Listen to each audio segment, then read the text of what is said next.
Go ahead and introduce yourselves and talk about some of the past bands you've been in and all that fun stuff. My name's Otis Archer, the person. Together we make Otis Archer, the band. That's the current project. I started out way back mid-2000s. I was in a band called Every Bridge Burned. We were signed to Rise. We put out an album in 2007. After that broke up, that's when I moved to Texas. I went to college. I've been writing and just kind of doing music for fun ever since. And just recently decided to just not try and do the traditional band route, but just write and record and release music on my own. To just, it's a passion, always has been, always will be. And I'm lucky enough to have Jordan with me now, partaking in all that. Yeah, and so I'm Jordan Jensen, formerly with the band Dark Sermon. Before that, I was with Creatures of Habit. I, being from Florida, just surrounded by metal, but also just death metal, and been playing drums for about 20 years. Always been obsessed with just being on the road, being on stage, and very, very grateful to be a part of what Otis has going on. It's pretty rad. Next question, just talk about your favorite bands. I mean, we could go all day about that. Some of my longest running, Black Dahlia Murder, Between the Buried and Me, Killswitch Engage. My first kind of introduction into metal that wasn't like huge on the radio, on TV, was kind of that new wave of American heavy metal, early 2000s, Lamb of God, Killswitch, Shadows Fall, Unearth. That was all big influence on me. Still love Mastodon, Deftones, Cattle Decapitation, classic stuff like Black Sabbath and Ozzy and Zeppelin and Deep Purple and you name it. More modern stuff. I try and keep up with new things coming out. I love Entheos and Rivers of Nile. Yeah, shout out to Biggs and all the Niles boys. Yeah, man. Just the spectrum of metal, everything from kind of more mainstream, hard rockier kind of stuff to the more just kind of grindier, death, underground kind of stuff. Listen to it all. Yeah, and I've always been obsessed with Kiss since I was a kid. I love Pantera. I can't stop listening to Meshuggah. Mastodon just put out a new song, so I'm back on a Mastodon kick again. I can't get away from that band. They're amazing. I'm still a big Slipknot fan. Go ahead and hate on it. I don't care. That band rules. I don't know how you can have 9 dudes on stage and it makes sense, so I'm about it. Trying to think as far as like new bands. Obviously, the Homies and Cattle. Yeah, there's a lot of bands and a lot of I've listened to a lot of damn. I was big in Between the Married Me, but also Trioscapes. Dan was doing a great job with that kind of stuff. So obviously, as a drummer, I was like, oh hey, that's different. That's fun. Yeah, metal. Oh yeah, Trivium. What's up, Trivium? Florida. Yeah. Orlando, baby. Sweet. All right. So now, Otis, you just mentioned in like the introduction that you broke away from the band to start your own thing. So I guess when did you learn that you wanted to kind of break off from the traditional band and just kind of make your own music? When you're younger in high school doing this stuff, it just seems like everyone has unlimited free time. And just kind of the older and older everyone gets into adulthood, it's just hard to make schedules line up. People have real lives at this point. They've got jobs, they've got wives, girlfriends, just other obligations. So it became harder and harder to just kind of get people in a room all the time. I was in a band. We had released just kind of some EPs and we were trying to write for a full length. Then it was kind of right when we were in the middle of that COVID happened, everything shut down. We tried kind of doing like online band practice to write together. It just wasn't working. I was kind of tired of just sitting around waiting for that to end. So on a whim, I kind of just did a cover of Snowblind by Black Sabbath and kind of like modernized it, made it heavy. And that was my first time really trying to not just demo record something, but to like properly produce it start to finish and make it sound as professional as I could. And it just went really well. I had a ton of fun doing it.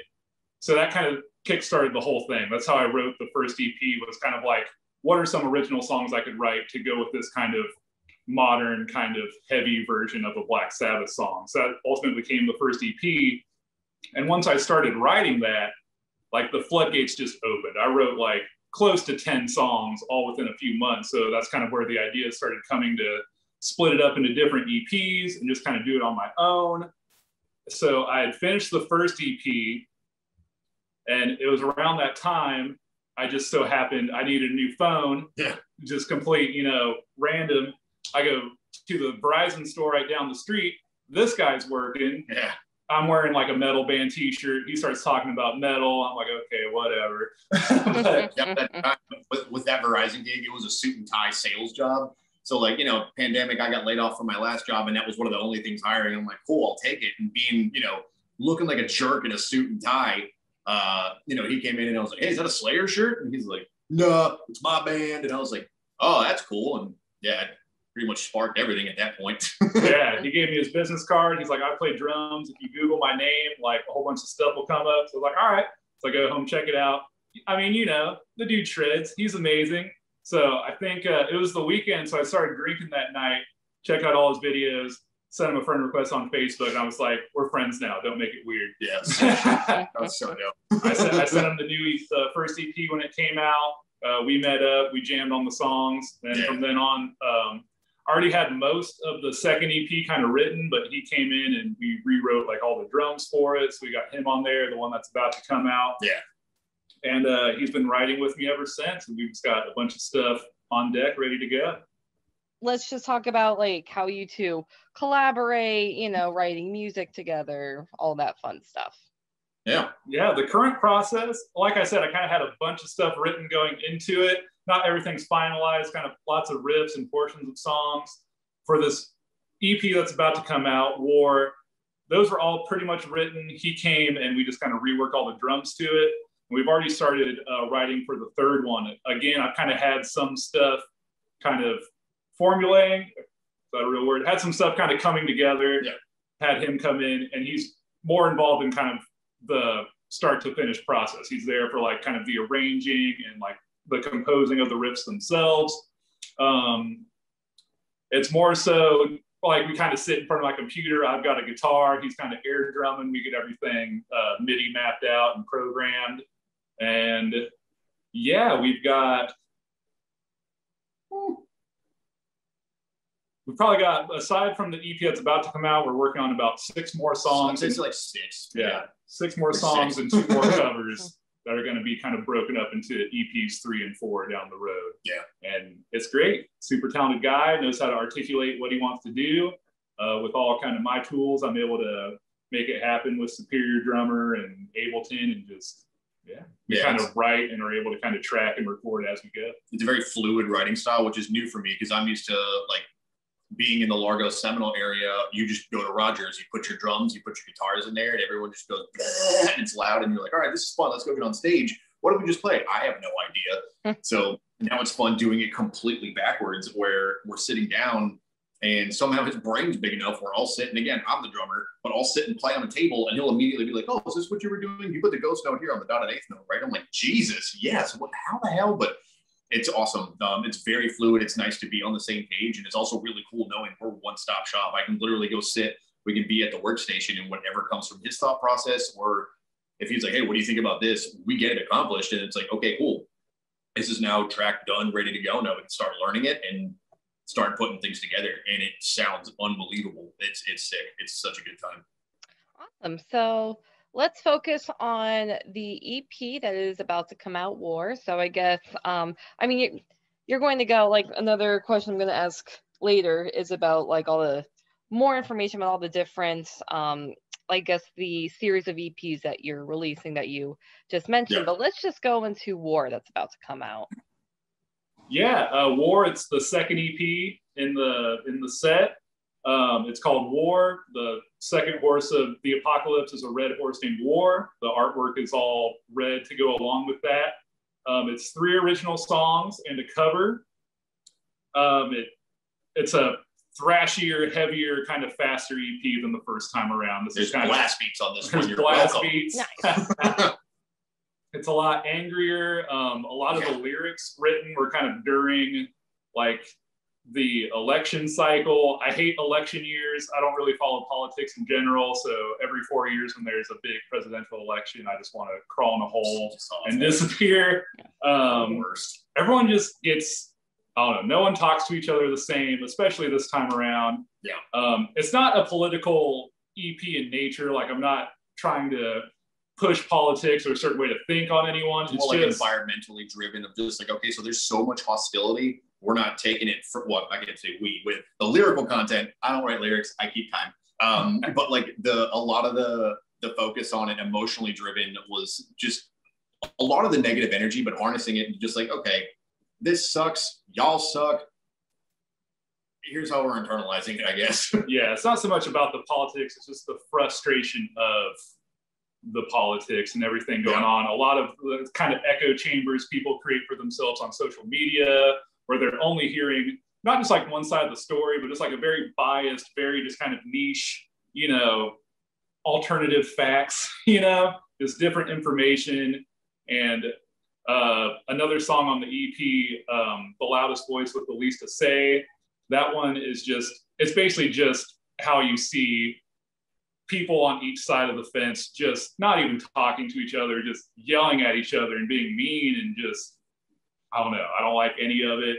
Again, I'm not telling people to think one way or another. It's just, I'm sure a lot of people can relate to the frustration that comes with it. So instead of joining in on like these internet comment debates with strangers, it's more so just a positive way to just kind of release that kind of negative energy and frustration, put it into like songs or, you know, art as it were, instead of, I don't know, just going down to that level. And it's been great. Like, it's been very cathartic and I'm very happy with the outcome. Yeah, Jesus.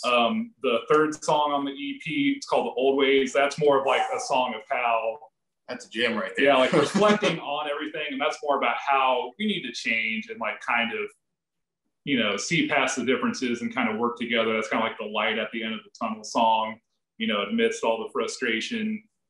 And yeah, it all comes together that way. The fourth song is just, it's a cover song again. It's kind of the theme across every EP. This time we decided to tackle Slayer. Yeah. No small feat, but War Ensemble. The EP's War. Again, a song that made sense. Yeah, it's not really telling you one way to think politically. It's another song that's just, you know, about the horrors of war. Yeah. And it's just, I don't know, it's a fucking banger and Slayer rules. So yeah, why Slayer rules. Otis was nice enough to let us premiere the song There Are No Strings on Me. So check it out. We'll get back to the interview.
we listen to the song, let's just go into like more details about There Are No Strings on Me and the writing for that one.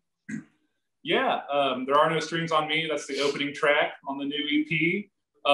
It's not the fastest one of the bunch, but that's kind of the bridge between the first EP, Conquest, which is kind of more mid-tempo, just kind of stoner metal, the Sabbath worship, This one, it's more upbeat. It's got kind of the groovy kind of metal thing, picks up the pace. Little slam in the middle there. That's nice. Goes on a little trip to space in the middle. Yeah. Intronaut, that's a band I didn't mention earlier. I love Intronaut, so they like to go on the spacey jams. Shout out to Reedy on that last one, dude. Nice. That song, that's kind of the one that's just about people getting too wrapped up in social media and not seeing the bigger picture, just kind of being stuck in their kind of just little bubble. The writing for that, I just wanted a song that was a little more straightforward for the most part. I just had this nice heavy riff, and instead of going on kind of like a progressive, just kind of song structured journey like I do with other stuff, it was kind of just two riffs back and forth, super heavy with the bridge in the middle. This goes back to the same two riffs at the end. Just straightforward, heavy. The lyrics, like I said, are just, I don't know, super angry. And I thought it was a good kind of introduction to kind of lure people in before the EP kind of goes off on the more kind of proggier stuff. Yeah. And I don't even think I added too much to that song. Like once you presented the skeletal structure, it was like, a couple little things with either the bass drums or just like certain accents and stuff. But like on a grand scale, I really just kind of sprinkled some pepper on top of the recipe and was like, yeah, we're good now. Sweet. All right. And now, and let's go into, I guess, the other series of the EPs you're releasing. So you've mentioned that, two things. One, that all the EPs are based off the Four Horsemen, and that they will all have different styles. So you discussed the first one. Now, what should we expect for the last two? Yeah, so first one, the White Horse named Conquest. Second one, Red Horse named War. Coming up next, the third horse was a black horse named Famine. So, the artwork, of course, is going to reflect that. It's going to be the slower, kind of more doomier EP. A lot of sludge in there. Lots of sludge in there. So far, it's great. Yeah, it's great. Yeah, we've got that one musically, probably. It's just about there. Yeah, it's almost done. Got to finish up lyrics, but really excited about them. I'm excited about all these, but since we're still writing it now, I'm still hyped on the riffs we're putting together. Yeah, it's great having him. Just like I said, he's more involved in like the kind of composing and arranging of each one. So we're writing more as a unit for this one. Yeah, slowing the tempo down, some long songs. If you're a fan of like, I don't know, Conan, Sleep for sure. Sludgier. You probably Electric Wizard a little bit. Electric Wizard a little bit on my end, I guess. Yeah, just Torch, the sludgier torchy stuff. So yeah, we're going to go with that. Lyrically, so far, it's kind of dealing more with a lot of like depression and stuff like that. People are a lot more open about mental health issues. Turns out, it's a big problem for a lot of people. Yeah. And, go figure. We all, crazy, right? We certainly have our own struggles with stuff like that. The fourth EP is going to be the last horse was a pale horse named Death. So, of course, artwork will reflect that. And this is going to be kind of more the death metal EP. It's the death metal one. The blast will be back. It's going to be a lot riffier, kind of probably a lot the more fastest, I think. Yeah, it's right up there with War. It's going to have kind of the more less traditional, kind of more progressive death metal song structures. Because we both love Cattle Decapitation. We love Dying Fetus. I wouldn't say it's going to be that extreme, not so much that tech death, but just throwback to some classics like Cannibal and Morbid Angel and all that stuff, while still kind of having a modern Deicide, Tampa Boys, why not, man? Mixed with just kind of the fresher. We both love Entheos and Naveen Copperweiss, so getting that influence in there.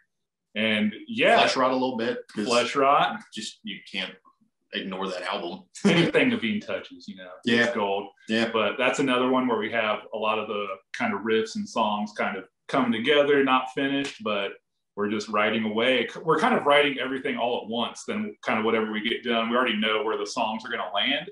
And my original plan was to have all four out in 2021, but that's a little harder than I thought it was going to be. But we're still hoping to have number 3 out, hopefully end of this year, like October, November. Cool. That was actually going to be my next question, and boom, you just answered that. All There right. you go. Exclusive Hey. right here. Got you. So now one thing I find interesting about the both of you is that, you're both in a band, like Jordan, obviously Dark Sermon Creatures. You mentioned you were in a band on Rise Records, but you both kind of broke off of the band thing. And I know you kind of talked about it a little, before, talking about, how it's so difficult to um, have a full, 4 to 5 member band with all of the, different obligations in life. But Yeah. I guess like based on your musical experiences, like do you feel like you can do more and have more creativity, have more of a say in your material when you break off from a band and do your own thing? Or do you like having like all the collaboration of the different musicians, or what do you have to say about that? I mean, being able to play with other musicians is always great. I love working with people and collaborating with people. I wouldn't say, I feel like I've always had a positive creative outlet. Every band I was in, I'm used to like kind of taking on a bulk of the music writing, at least. Kind of lyrics and doing vocals was kind of more of the new thing for this. But to me, it's not so much a more creative outlet. It's more just a more streamlined process where I have an idea, I can record the idea, and I can put the idea out. It's less kind of cooks in the kitchen to like make sure everyone's happy, or like make sure we don't run over the same song 100 times so everyone can kind of salt and pepper their own little influence and changes in. It's like I write, guitar and bass, Jordan writes drums, we, jam it out, and it's just good to go. We don't have to make sure. It's a lot easier to just have the 2 of us on board and get something put out than it is to have 4 or 5 other people. Or we don't have to make sure there's like a keyboard solo thrown in to make him happy, or make sure like certain things get added in. We can just have an idea, write it, record it, put it out, and just get the ball rolling a lot faster. And well, I mean, I just kind of thought of this question now, but it does seem like things are starting to open up. Like I know, Jordan, you said that like Texas now, like pretty much all the bars and stuff are fully open, right? Like you're able to have shows and everything. Would you? Yeah, the only ones that aren't is their choice. It's not like the state saying they can't do it. There's some that are still just like, yeah, we're good, which, I don't mind that. But a lot of them are like, hey, please come in. Let's make money. And, more stages are filling up again. Woo! Well, because of that, do you think that you will turn this project into a live thing, or is this just strictly studio? I would love to make this a live thing as soon as I can. I fully support everyone's decision to like be limited capacity, wear a mask. I work in healthcare, so I fully support everyone who wants to wear a mask and be safe and do all that. Yeah. We're both fully vaccinated. Everyone else who's fully vaccinated feels, woohoo, right. And feels comfortable going out. We would love to perform for you. We'd love to play some shows. And I mean, that's really the main goal is I haven't played live in a long time. Too long. Yeah. Getting back on stage would be amazing. Getting back on stage in Austin would be, I mean, that was the goal. That's why I moved here is it's home away from home. Being on tour, the place I looked forward to most was being in Austin. And over the last year and a half, I mean, I think the last show I saw was November of 2019. And it sucks. Like not only not seeing shows, but not being on stage and being the show, not contributing to that environment, not being able to go out and see my friends, not having, the energy and the presence and the electricity of everybody. It's going to be so nice to have that again. And if that window's open, the second we can get on and get ready to play, we're good. We're tuned up. It's fine. Let's go. Pull the trigger. Sweet. Now, why do you think people should care about Otis Archer, the band, / Otis Archer, the person, / Jordan Jensen, the person? I don't know if people should care about Otis Archer, the person. I'm all right. Otis Archer, the band. I would say Otis Archer, the band, just kind of represents a more modern take on a band. We're not pigeonholed into a certain genre. Each EP is kind of its own theme genre-wise. So I think we're just going to provide a wider palette for people to enjoy. I think we write songs not trying to fit any certain mold or, check any certain boxes. We just love writing music and playing music. So we're coming from a very genuine place as far as that goes. We're not trying to write hit singles or be on the radio. We just want to headbang and bark into a microphone and be heavy and have a great time. And we hope people kind of latch onto that and come, hang out and have a great time with us. Yeah. Sweet. And now this is the last question. It's always a question I give fans. Just you can say whatever you want. You can promote the EP. You can say hi or whatever. Talk about Slayer some more. Whatever you want to do. Just take it from here. Oh, all right. Otis Archer 2 War. The new EP comes out Friday, June 4th. Available to stream everywhere. It can be purchased on Apple Music, whatever, all that. But if you do want to purchase it, throw some money our way, please check out otisarcher.bandcamp.com. That goes directly to us. We greatly appreciate it. And we hope to see you out there. All right, everybody. Thank you so much for checking out this interview. As you can see, Otis Archer, I mean, I honestly think this project is like the future of music. You know what I mean? Because it's, yeah, well, especially what you said, like your music is just so versatile and every EP has a different sound. And I just think that we, or at least in metal, like there's so many different bands. So we're kind of growing outside of the pigeonholed genre thing, you know? Yeah. So I definitely feel like this is the future of music, of bands, you know, just like, I also feel like more musicians are, you know, releasing solo projects or whatever, or they collaborate with different musicians rather than just have like a set band, you know? So I definitely feel like this is very unique. I definitely feel like this is a project that a lot of different metal fans will like, but especially fans of the heavier music. And yeah, I mean, you two are both very, very talented. I just so happen to know the guy with the beard for literally my entire life. And I know he's definitely, yeah, that one. Yeah, because, you know, we're kind of related, in case you forgot about that. Yeah. But yeah, so, like, well, other than the fact that he's my brother, I mean, like, you know, this is definitely a project that I feel like people should look up and support and everything. So, yep, EP War comes out June 4th. Hopefully, we should expect Famine by the end of the year. Conquest is already out. Check that out. And then Death will eventually be out. Do you have a tentative date for that one yet, or just kind of whenever? Probably, hopefully, spring, right? If we can. Early 2022. Yeah, Famine will be hopefully October, November. Then Death, hopefully early 2022 sometime. Yeah. Awesome. And then, yeah, if any listeners here live in Austin, then hopefully you'll see these guys playing a show around town now that life is kind of hopefully starting to get back to normal and shows are coming back and whatever. So, all right, everybody, thank you again for checking out this interview and stay metal, everyone.